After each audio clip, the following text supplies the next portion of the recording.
Okay, this is a part two-er. So I talk a lot about how codependency is kind of steeped in manipulation and control. And so this is actually a list of ways that codependents use manipulation in order to try to get their needs met. Okay, so continuing on from my list from part one, demanding that their needs be met by others.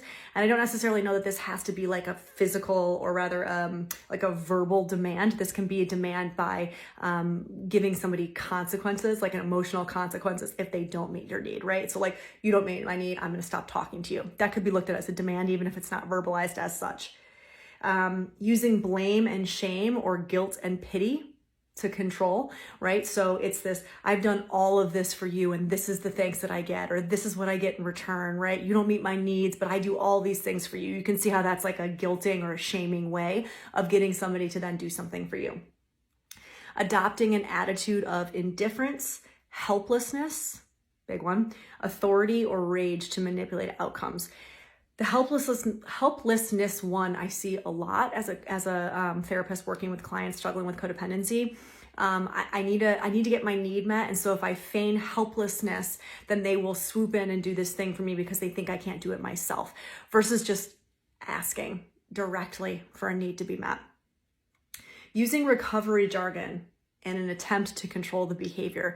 I also see this one a lot as people start to go on their journeys, their recovery journeys. Maybe they're in 12-step, they're in therapy, and they start to kind of regurgitate the psychology jargon or the recovery jargon that they hear or they learn on social media or whatever.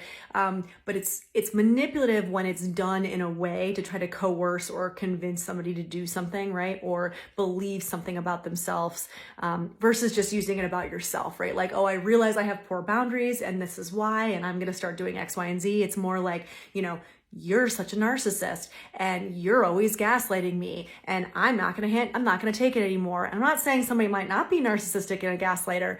What I'm saying is we have to pay attention to when and why we're actually using those terms and those words. Like, what's the motive behind using the psychology or recovery jargon?